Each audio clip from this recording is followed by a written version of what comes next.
often, provided there aren't crises or too many crises. Um, I think one of the reasons why it seemed good is that in terms of the aims and objectives of faith in Europe, um, rather a lot of challenges have arisen rather quickly since the beginning of this year. Um, and it seems good to have a chance just for an informal airing. Uh, I won't say anything myself until the very end.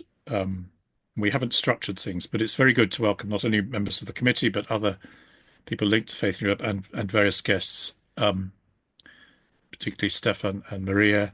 Um, so, Rebecca, over to you to Yeah. take people forward. Um, I'm juggling letting people in at the same time, which is tricky. Okay, so to let you all know, that well, Zoom should have informed you anyway, but we are recording, and I hope that doesn't stop you from contributing. And it will be put on, it will be putting on the Faith in Europe website and YouTube. So I hope that's okay. And if it's not, you can take your video off and you can change your name, but I'd rather you didn't do that, but you can do that. I'm really pleased that we're joined by Professor Stefan Wolff and Dr. Maria Power today, and they're not giving us keynotes, but I'm really grateful that Stefan has prepared a little kind of introductory contribution to start us off.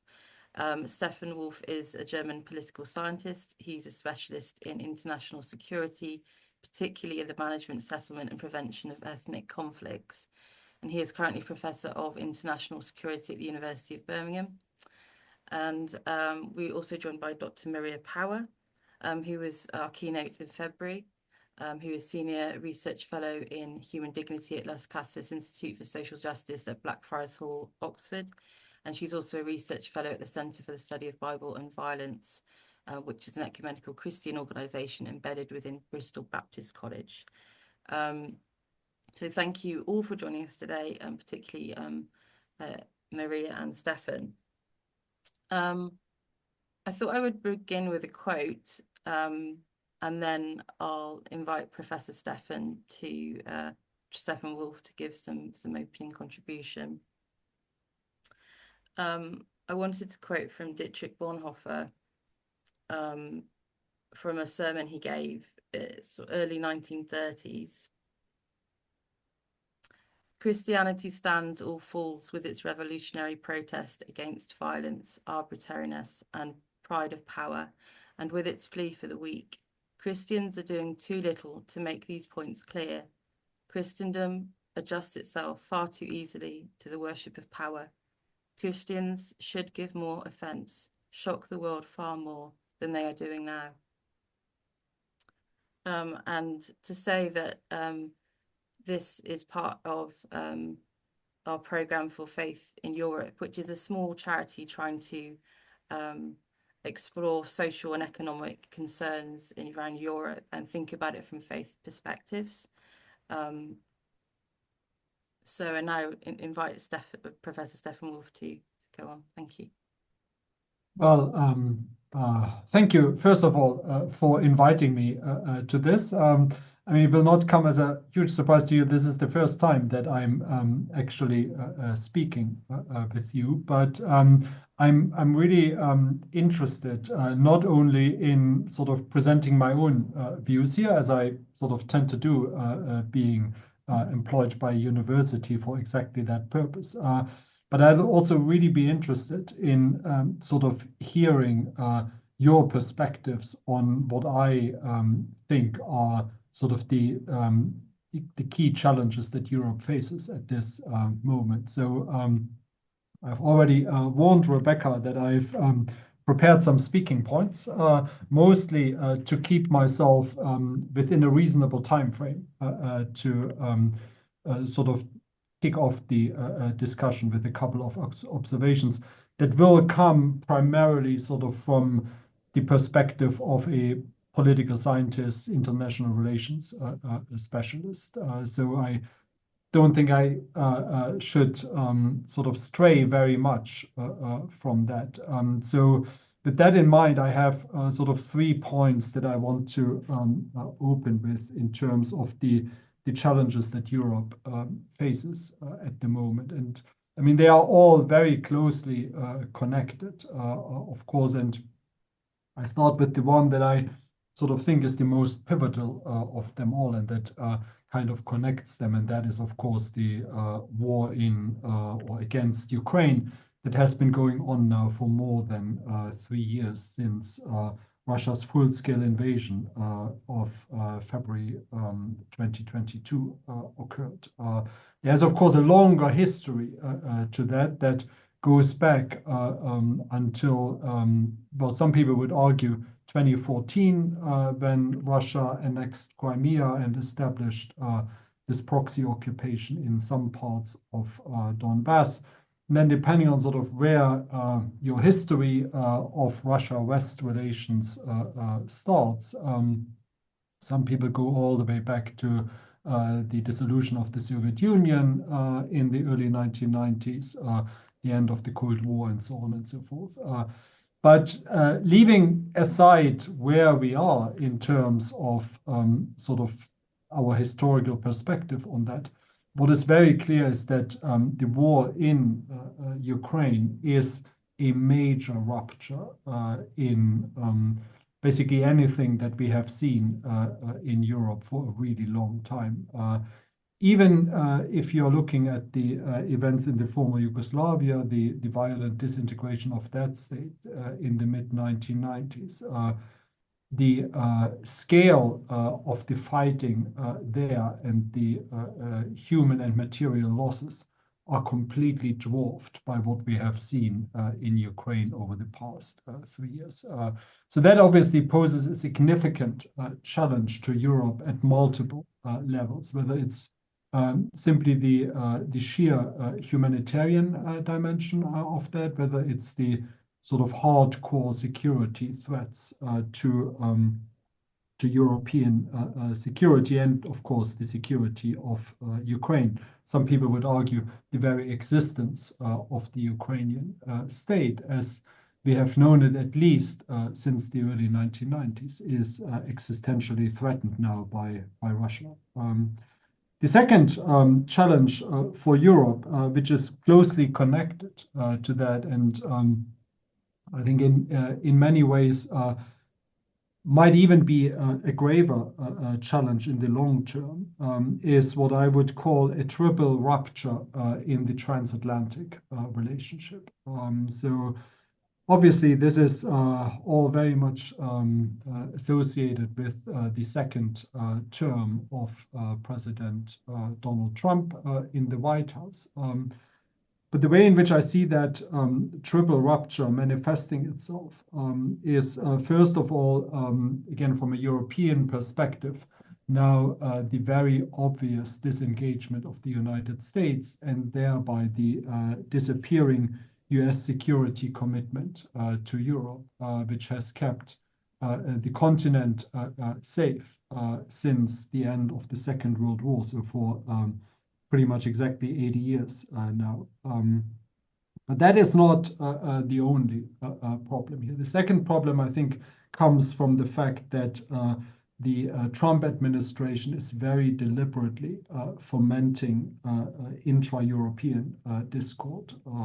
So Vice President J.D. Vance came to the Munich Security Conference in February, and he lambasted the Europeans, saying that the greatest threat to Europe was not Russia, was not China, but it was what he described as Europe sort of straying away from shared values and commitments that it had with the US since the end of the Second World War. And that, of course, I mean, is a little rich, I have to say, given that he then also rushed out of the meeting in Munich to meet with the leader of the far right and, in my own personal assessment, pro-Nazi political party in Germany called Alternative for Germany, which I would say is about as far away as you can get from European values, at least the way that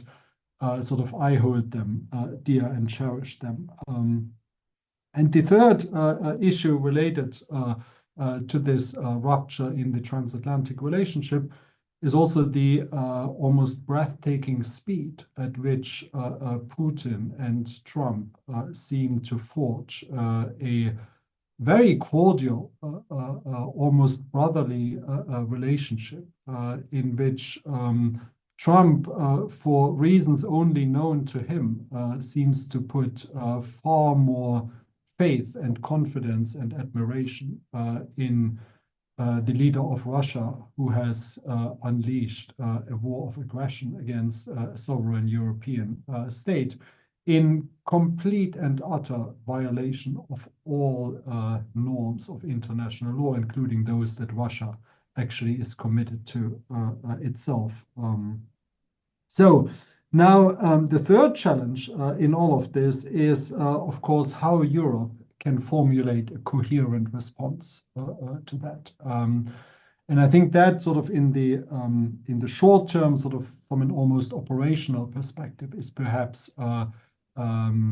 I don't want to say the most significant challenge, but it is a very significant challenge. And then 3 points I want to make here. The first one is that quite a lot of effort has gone into mobilizing something that is, I think, rather unfortunately termed a coalition of the willing, because those of us who have been around for long enough and just looking at the screen here, I think we all do remember the Iraq War, where that very same term of a coalition of the willing was I would say, rather abused compared to the intention that accompanies it today. Something that is very much driven by a renewed Franco-British alliance. And I hope once my own home country, Germany, has sorted out its next coalition, we'll get back to some version of the French, British, German leadership of Europe.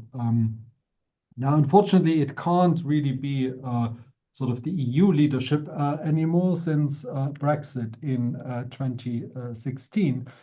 But at the same time, I think that to some extent also creates an opportunity here. I want to put my cards on the table. I was and remain opposed to the idea of Brexit. I think it's not a good way in which we here in the UK are managing our relationship with Europe.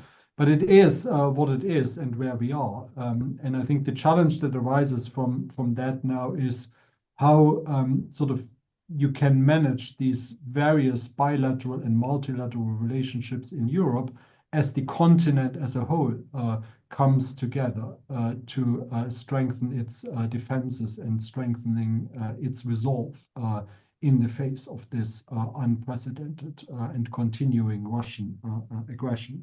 So what we need to think here about is obviously sort of the relationship between the EU and the UK, but it's also the relationship between members of NATO and members of the EU, and how that actually straddles beyond Europe, in the sense that there's also the G7, there's the G20, there is the relationship that Europe has with China. And then the third element, and here I think this is the one where I'm actually most optimistic that something can be done in terms of formulating this coherent European response. I think that has to do with the sort of financial mobilization that we have seen. So obviously, there are lots of competing priorities that European countries have at the moment, but I think there is a general recognition that more needs to be invested in defense. But I'm also quite heartened by the fact that so far, nobody has suggested that that would necessarily come on the basis of sort of a lack of other commitments. Now, we have to be careful here in terms of how far the envelope can be pushed. And as we have already seen here in the UK, I mean, in part, increased defense spending will be financed by a cut to overseas development spending. And as we have heard in the statement from Chancellor Rachel Reeves, there will also be a significant cut in welfare benefits. So that obviously raises some questions here. But overall, I'm reasonably optimistic that Europe can ultimately get this balance right between more investment in defense without necessarily completely hollowing out our democratic values, our commitments to the European model of the welfare state. So from that perspective, these are the three key challenges that I see for Europe at the moment. And well, obviously, it's not difficult to imagine that it will be very complicated, to say the least, to navigate them well and to come out at the other end reasonably unscathed with all our values and institutions still intact. And on that note, I shall mute myself now. Thank you. Thank you very much. Would anyone like to respond or bringing a different perspective? Bonnie? Yeah, thank you. It's nearly 10 years ago. In 2015, I was involved in a European consultation. This was with the UN Office for Genocide Prevention and the Responsibility to Protect. Now, there's a long title for what this was, but the outcome of these consultations were a global plan of action for religious leaders and actors in preventing incitement to atrocity. Now, the first consultation was held in Europe, and then there were others that were held in other parts of the globe, and that came together to produce the global plan. And we met several times afterward with regard to follow-up. Now, given the timing in 2015, what we were facing were from the UK, but also other parts of Europe, we had young people that were going out to join ISIS in Syria. So you would have thought that would have been a main focus, but actually when we came together, and we also involved people from the United States as well, is our main concern was influence from, no other terms for it, the far right, extremist far right, but also a lack of humanitarian response to refugees. And we were trying to get across that we need to address these issues. And I think yeah, what we foresaw is what has been developed. Unfortunately, the advisor that was working with us from the UN left in the midst of COVID, and then there's been a changeover. So that whole initiative seems to have kind of dropped. I hope it can be picked up again. But I think what we foresaw is exactly what Professor Wolff has kind of outlined for us. Yeah. Now, within a post-Brexit spike in hate crime, the UN asked that we hold a specific consultation within the UK. And a lot of the things that we came up with, bringing people together, were about it's about working with communities. It's a kind of soft power. Working with young people, especially, and that maybe it's not heavy theological doctrine that can solve this, but it's actually about working with people on the ground, and particularly working with young people. But I think of all generations, bringing generations together. But it's things like people's particular stories, and those stories can be told, yes, in written stories, verbal stories. It can be artwork, it can be theater, it can be song, it can be all kinds of things. Now, this sounds all very soft, but yeah, I'm committed that's one of the ways in which we can face these things. Maybe not some of the things the professor was outlining, but yeah, we saw this coming, and sadly the ball got dropped. So yeah, I'm very interested in the outcomes of this conversation. So thank you.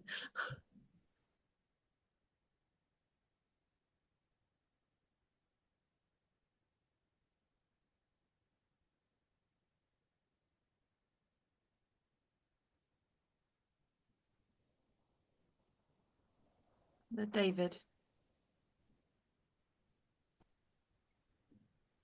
Yes, we're in some turmoil in our discussions at the moment.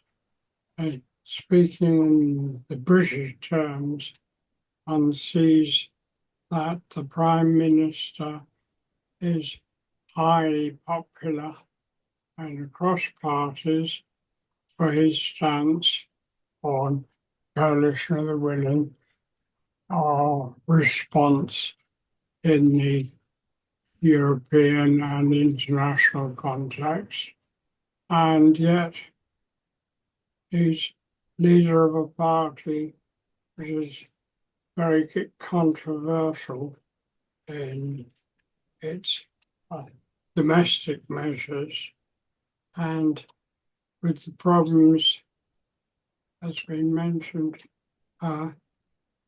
the need for taking the 3 points, which Stefan has mentioned, the cost of defence is now going to be a major question, and are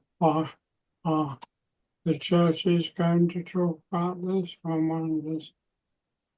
But I have a personal view, as I think one has to take defence expenditure out of the normal budgetary rules of our country, and otherwise one has these awful things. And I live in East Oxford, where our MP Annalise Dodds resigned as the development minister over the fact that this important commitment was meant a reduction of our development aid, and one can go for how one could cover that sort of thing. One probably needs new taxes. That's the British debate. The reaction is one looks at our government, and now that parties except possibly our Lib Dems want to say a rude word about Trump, we mustn't defend there, which is ridiculous in a sense. But these are some of the many aspects we have to deal with. I'd like to pick up, particularly in the German context. It's been very interesting looking at the way in which, and with a change of government coming very soon, the problems of dealing with defence expenditure have meant a remarkable need for legislative change in Germany. And I find it a bit odd that, and Stefan might want to comment here, that the incoming new chancellor had to rush through the necessary legislative changes with the outgoing Bundestag. He wouldn't have had the majority he needed if he'd waited for the change of the Bundestag. So he had I find this a very odd thing. If I was German, I would be very upset about this. You had to use the fact of the mathematics of the outgoing Bundestag when you just on the eve of the change to the new Bundestag. I find this sort of thing. Well, we're dealing in all our countries with a number of problems of this sort. We have to keep saying it's important that we talk to our colleagues in other European countries. It's important, fortunately, that Britain is still very much involved. We can forget Brexit in a sense because Britain is now part of the European. I'm not. Brexit has awful results, but Thank you, now David. Britain is in the European alliance, which Thank is you, David. Sorry, I want to make sure that people have on security. time to That's speak. very important. Thank you. Sorry. Thank you, David. Is there anyone else that would like to speak as well? Andrew, thank you.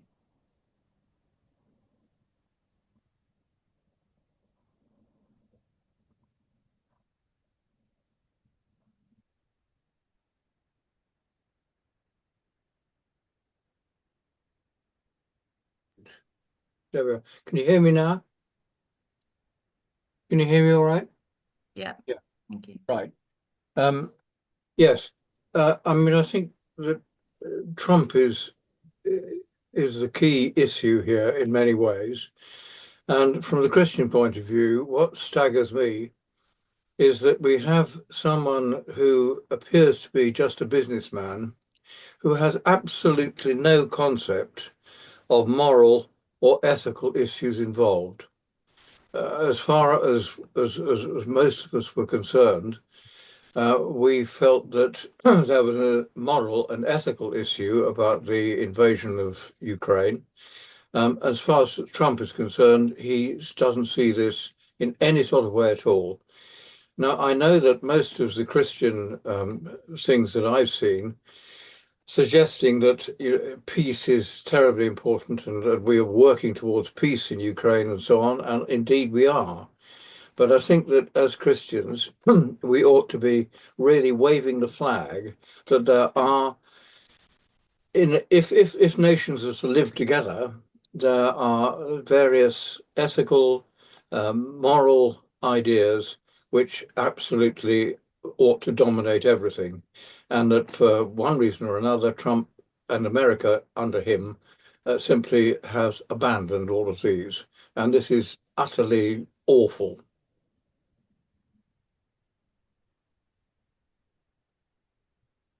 I'd like to know what if Pavel's here. Yes, he is, Pavel from Czech Republic. I mean, what they feel about the whole business living out there on the east, sort of not that far from Russia. Oh, hello. I am not sure whether I am on the camera, but it looks it's not functioning. But nice to see you, Andrew. Start video. Yes. We can hear you. Can you hear me? Yes. All right, good. That's good. Nice to see you all. What we feel here in Prague is that it's a great danger if there is a sort of non-unity of Europe, and that's what we see as the big chance for Europe to get united and be a partner for Ukraine and not be dependent on United States as it's looking now, that President Trump, instead of solidarity, is putting on the first place making a deal. So that's it, making a deal and profit, and no sense of solidarity and Christian relationship, as Andrew told that. So I think, and what is the general meaning here, that united Europe is powerful enough, and it's in fact one of the biggest world powers. So why should we feel like an arm and poor relate where the other should decide, that the United States should decide, Americans should be just standing alone, and Europe should be standing alone.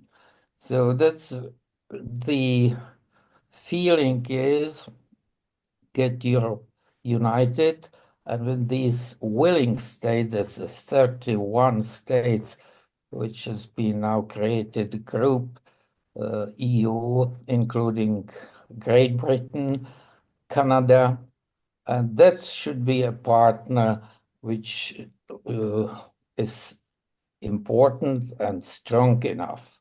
And Europeans should feel strong enough to stand and decide and not to be pushed away. Yeah, that's it. Thanks.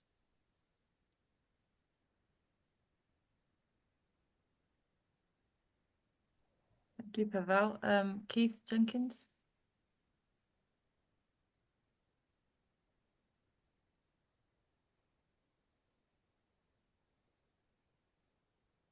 You're muted.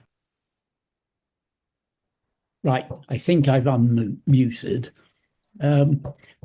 Two points I'd like to make, and they're quite disparate.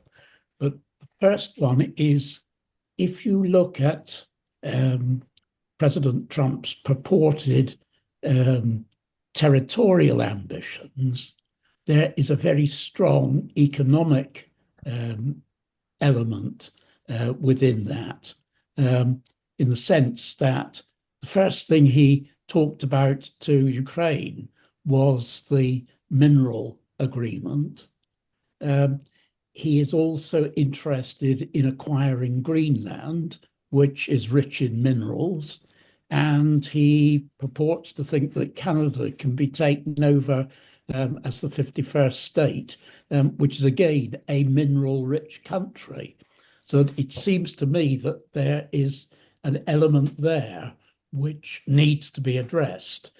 The other thing, totally disparate, is picking up something which David Blackman already mentioned and was implicit in Stefan Wolff's introduction, I thought, is at the same time the strengthening of the relationship between Britain, France, and Germany as the supporters of Ukraine.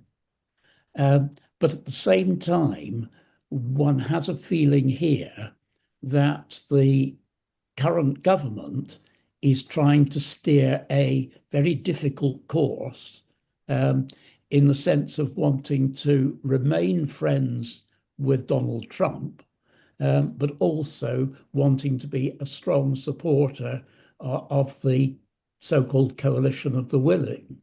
And it seems to me that there is a great danger here that somehow Britain gets separated from Europe, or is not fully with Europe in the way that Britain would have been as a member of the EU.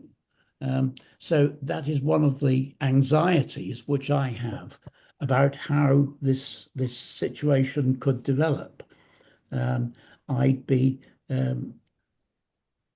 much happier if Keir Starmer was saying more about Donald Trump.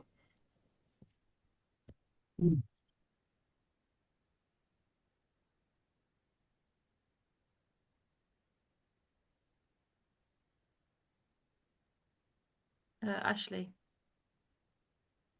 Hello. I wasn't going to say anything to the very end, but I think possibly it might be worth raising a few things now, which I don't want to be missed out, and I don't wish to appear either critical of other people or just difficult. But I think there are some things which are very uncomfortable for us, which we need to say. First is that about the only good thing at the moment that's happened is that, as others have alluded, this is bringing this country more into the European ambit. And given how much Trump backed Brexit, that's an irony in a way. But I also think, from the point of view of Catholics, and I'm sorry Maria has had to leave the meeting for personal reasons to do with her care responsibilities, we have to keep an eye on the diplomatic role of the Holy See, and in particular the teachings and witness of Pope Francis since the invasion of Ukraine. Now, it's actually obviously rather difficult at the moment because some of the tumult of the last few months has coincided with the Pope's serious illness, and at the moment he can hardly speak. But he has managed to produce written messages.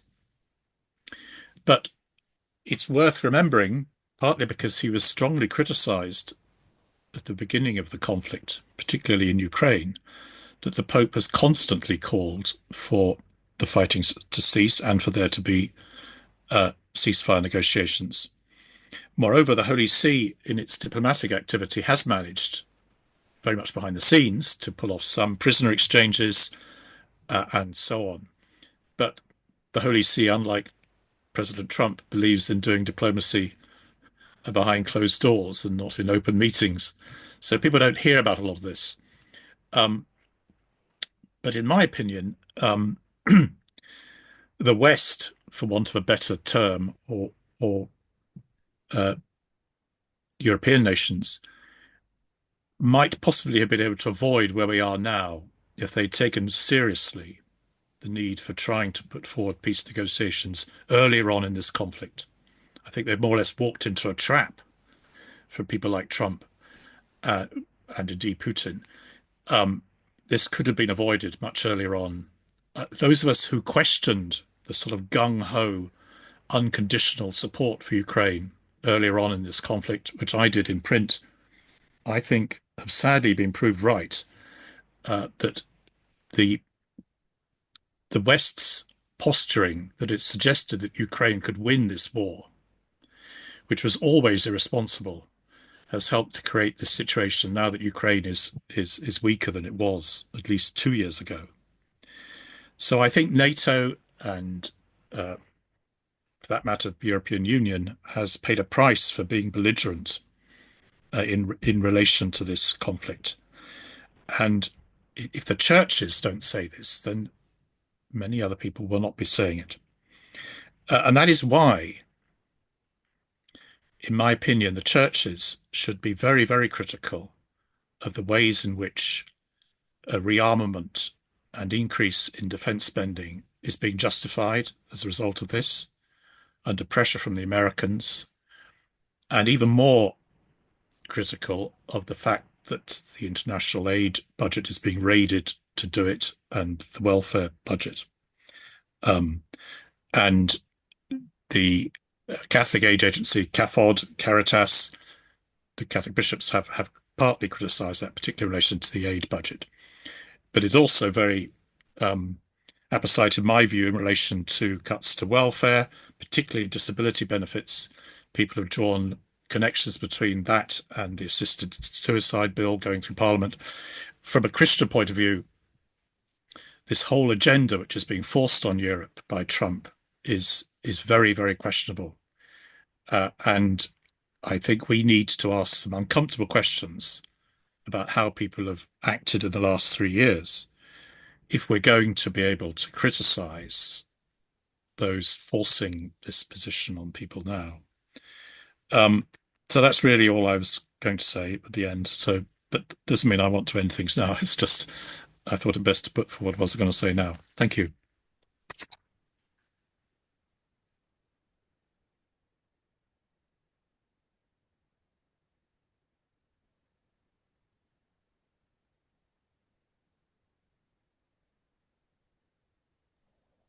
Keith Archer.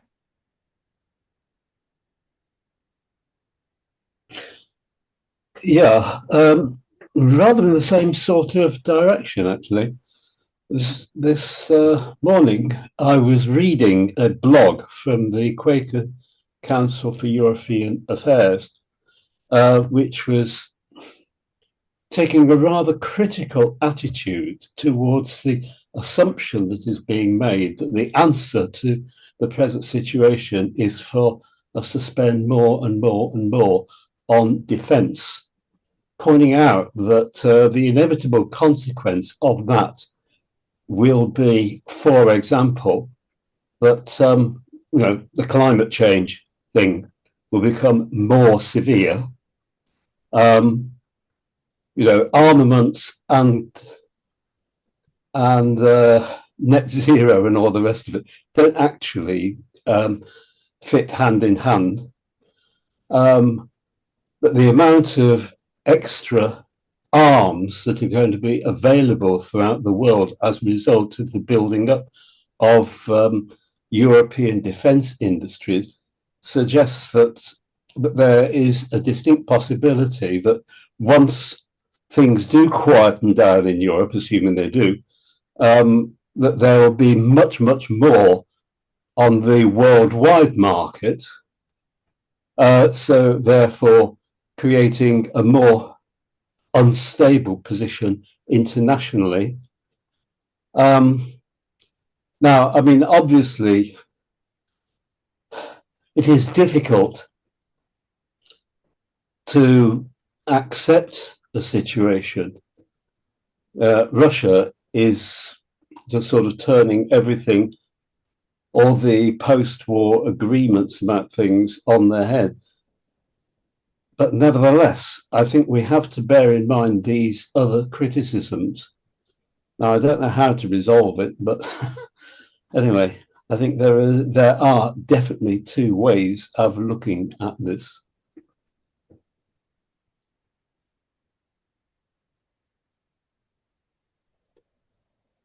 I see that Richard has got his hand up now.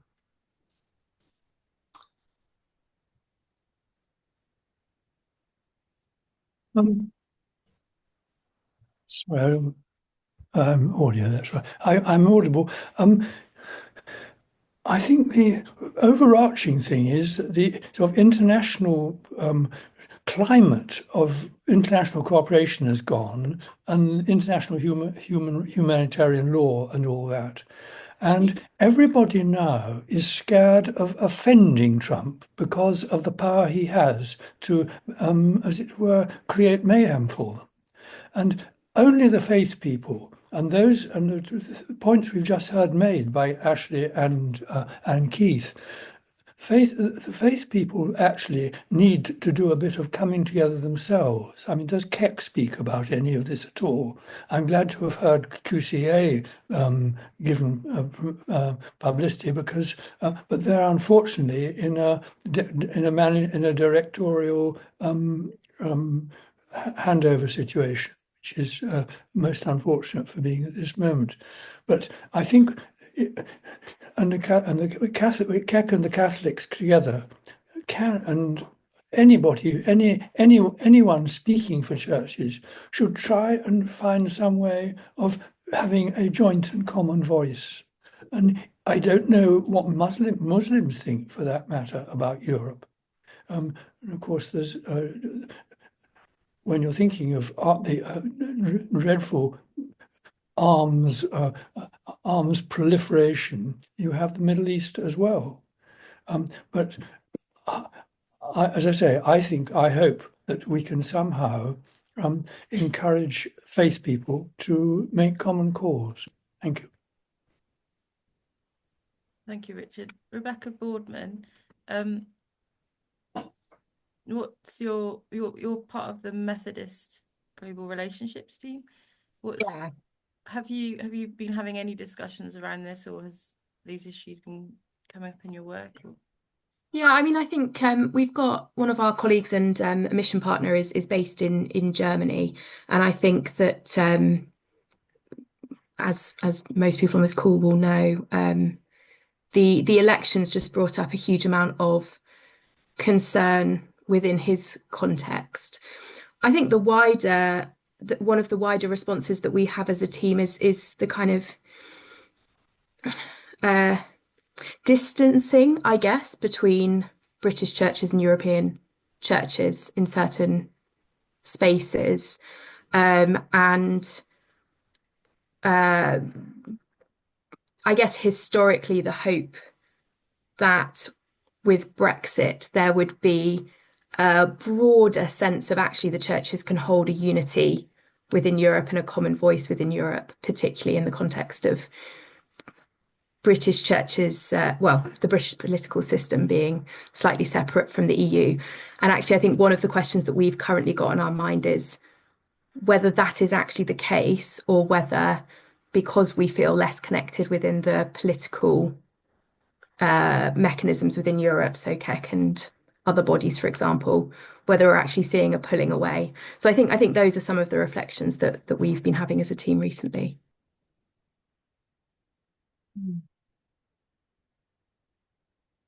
Dr. Christina Nellis, thank you.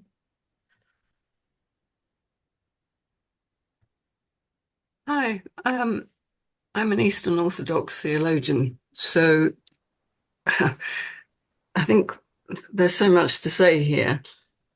I think what we should understand is that neither Putin nor Trump are Christians. They use religion to their benefit, as others have done in the past and will continue to do so. No, I've just lost one of my trustees who's Russian. She couldn't control herself in the end.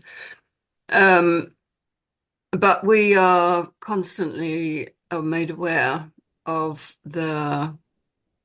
what's going on over in Russia with regard to the church, with Kirill, the patriarch there, supporting everything that's being done. We can't understand it. Is he being held hostage? In some way, the church will completely be destroyed if he doesn't go along with that, is one possibility. The other possibility is the fact that the Russians completely see that those that follow Putin, and there are those around the world, not just in Russia, that do, even though we know them and can't understand it. They see that Russia is under threat from the West, particularly this business about those on their border turning away from Russian influence to the West.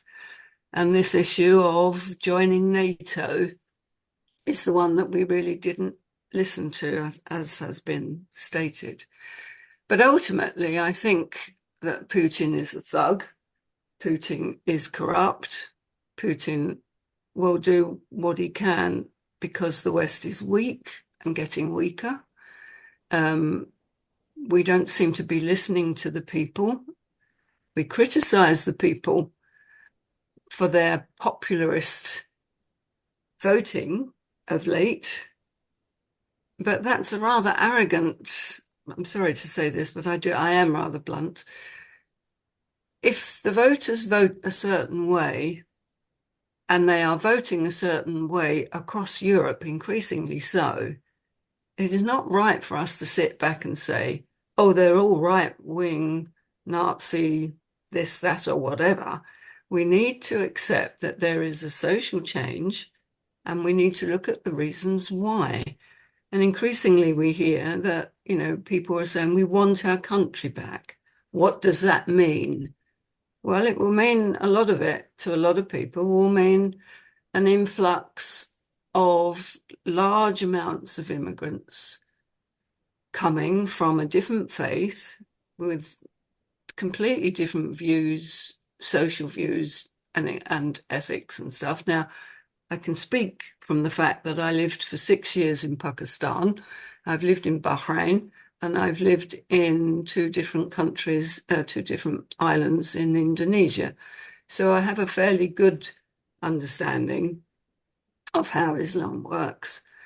And it is very different to us in that respect. And the person on the ground, the people on the ground who live with that, see that, and they don't like what they see because it's so fast. So with all of that going on, this is a perfect climate for Putin to take advantage. And Trump is doing exactly the same. You know, they're thugs, they're businessmen, they're corrupt. They're not interested in what churches have to say. So I'm not quite sure. I thought I'd just sort of try and give an orthodox perspective on it. We are, the majority of Orthodox are against the war, but we equally understand that there are issues of what that Vance man says. You know, you're going away from the traditional Christian values, and we see that more and more. And that plays into the hands of the thugs that will take advantage of it and always have. So there we are. Okay. Thank you. I would like to second that. Sorry, excuse me, fiddling. I was having lunch. So I've listened to everything. I'm so grateful to have a chance to inform the Presbyterian Church of Wales. I think it's really very complex. We watched with horror the invasion of Ukraine. We have housed Ukrainians, but of course, as I'm sure many of you had the same experience, we weren't allowed to talk about it publicly at all. And that's because of the climate brought about by massive changes since the Syria relocation program and how that's handled, how groups that really are far right attacked the term refugees welcome. Well, yes, they are welcome. They've had their case processed and everything. And it was all, that distortion has never really been addressed, I think. I don't know what it is, whether those who are truly committed to welcoming refugees have just not understood the rhetoric involved. Some of it obviously will be boosted by Russia. It's funding of fascist Nazi groups. I feel like churches don't truly have a grip on this. I realize you've just had a seminar on that, and I wasn't able to come. I'm sorry. I think also what I notice is, someone also said recently, it might have been a journalist in Britain, Ukraine is fighting for its existence, but a lot of people in the West, including in Britain, treat it as a culture war issue. I'm not sure where that's come from. It may have come from some of our politicians. And so Putin can then position himself for Christian values. He's actually very liberal. I felt like at the beginning of the war, when the Ukrainians were inviting us to online ecumenical discussions, we were not sure how many people realize that you can still be sent to a gulag in Russia. And it's very, very illiberal. The extremism laws in Russia and in other former Soviet republics, they actually have statute law on that. Interesting that the Tories had Russian donors at the time when they were talking about formulating a law. I don't know if there is a connection, but I made the Ukrainian churches aware of that. So it's confusing. And then you have Trump, and you seem to have the melding of the actual war and the culture war. And there's too much journalism and comment, and perhaps a lot of Christians or people on the ground are confused who don't really see the differences. And of course, there's totally undiplomatic behavior all the time, which is really alarming. I struggle, although I think we're all generally in agreement about some of the basics, to see sometimes how it's really relevant on the ground. In the Welsh churches, we have a group that was set up after Brexit, the Working Party in the churches and Europe, which is why I'm here, why I know about the event.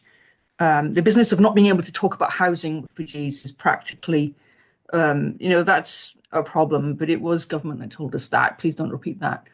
And it would be the same with putting Syrian refugees, by the way. We can't keep that secret forever. These people then go on and live in the community. So a climate has been created which is subtle, and there's the usual misunderstandings in politics and society, and there's also deception, I feel. And I do feel like theologically that deception is a category that Christians working ethically, theologically, always need to be aware of. You know, we're dealing with secular governments, they're fallen, they're imperfect, they're often self-interested, and so are we. So those are just my reflections, but I'm just so grateful that we can have, you know, a decent, civilized, ecumenical conversation. And I hope I haven't offended anybody unnecessarily by my remarks. Thank you. Thank you very much, Garis. And Bonnie. Yes, thank you. Just wanting to throw in some kind of readdress. I think we're subject to a lot of distraction, and I think, you know, particularly faith communities, churches, and I would say they're on two fronts. One is if you know, this whole replacement theory of we're being taken over. If you look at the rhetoric of the Ku Klux Klan and post-Civil War United States, there were considerably more Black slaves that were then freed than there were white slave owners. And so that's partly how the KKK developed. So yes, okay, they're taking over. So this kind of fear of difference, I guess you could say. But also within that, you know, we've got this whole grooming gangs, rape gangs kind of thing as well. That was also part of the Ku Klux Klan's rhetoric. And yeah, this is exactly what's being mapped onto us in Europe with regard to the replacement theory. And I think we need to be aware of the roots of that. And I would also suggest, and I think this is going to be more controversial, and I'm really reluctant to state it, but I think that's why it needs to be stated, is I think the continuing atrocity across Israel, Palestine, Gaza, the West Bank, this is being weaponized for further division. You know, both with regard to getting rid of students that they don't want in the United States, but also, you know, across Europe. That division is a cause for a huge amount of pain and controversy and almost war on the streets. And I think, you know, we need to be aware of what that is doing to us.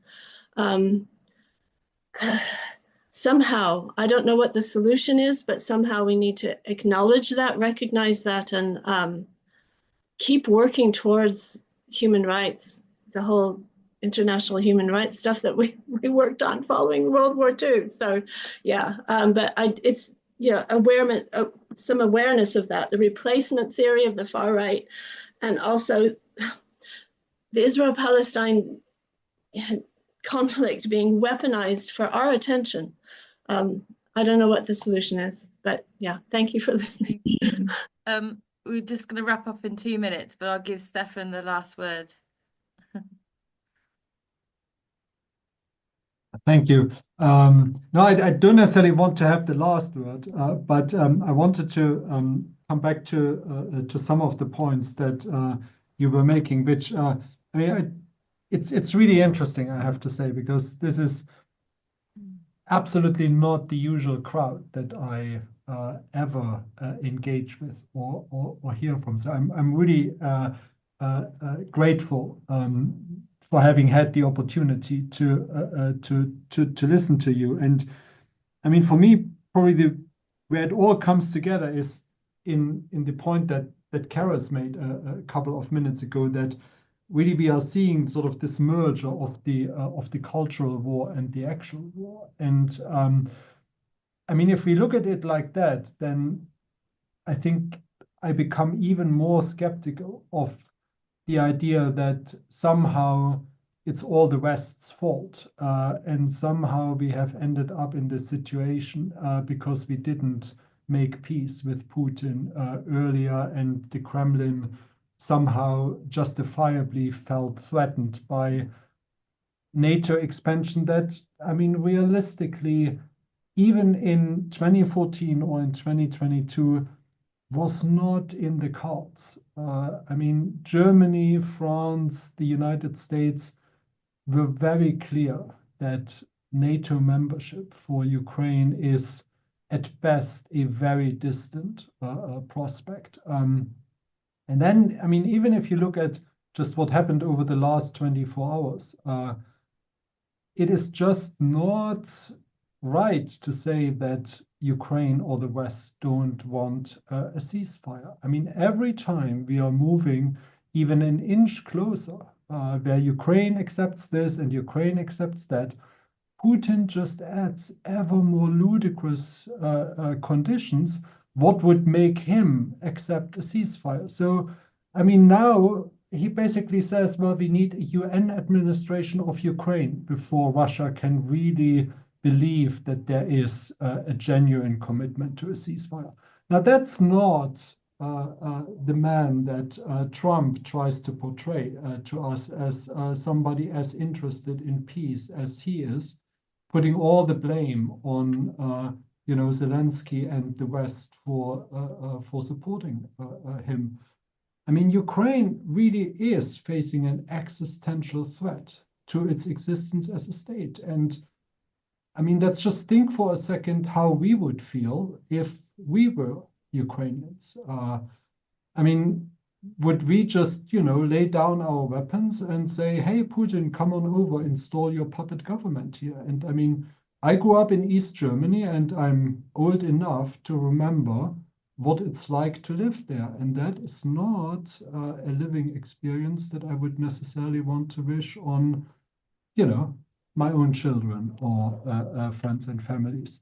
So I think from that perspective, it's one thing to say, well, we want peace, and even if that peace means that we, need to make some concessions now, but it's a very different thing to say, well, the fact that we don't have peace is the fault of Western belligerents. I mean, this is the point where I would really strongly push back, because not only, I think, is that a misrepresentation of what really happened over not just the last 3 years, but the last decade or so, but it also sets us up for potentially achieving the exact opposite of what we want, which is at least a durable peace. I mean, let's forget whether it's just and fair on Ukraine, but a durable peace. I mean, can anybody hand on heart say that they trust Putin, that it ceasefire tomorrow and not just regrouping and then taking another bite out of Ukraine? I mean, having studied Russia for almost 30 years of my academic career, there is no such guarantee. And if you look at everything what Russia has done in the post-Soviet space, so-called since the early 1990s, this is a country that is very deeply resentful of the loss of its traditional sphere of influence. And I see very little prospect here that will change either under Putin or any of his likely successors. So I think in that sense, I'm quite pessimistic, if you want. All right, so I'm leaving it at that. Thank you again, Rebecca, for involving me in this. And yeah, I hope a non-faith-based perspective as mine didn't cause any offense. Thank you very much for your contribution, Stefan, and thank you, everybody. Thank you. Yes. Yeah, we'll be in touch about further briefings, but we wanted to keep this nice and tight and quick today. And thank you again, Rebecca, for organising it and chairing it. Thank you. All right. Farewell, everyone. God bless. Take care. Very much.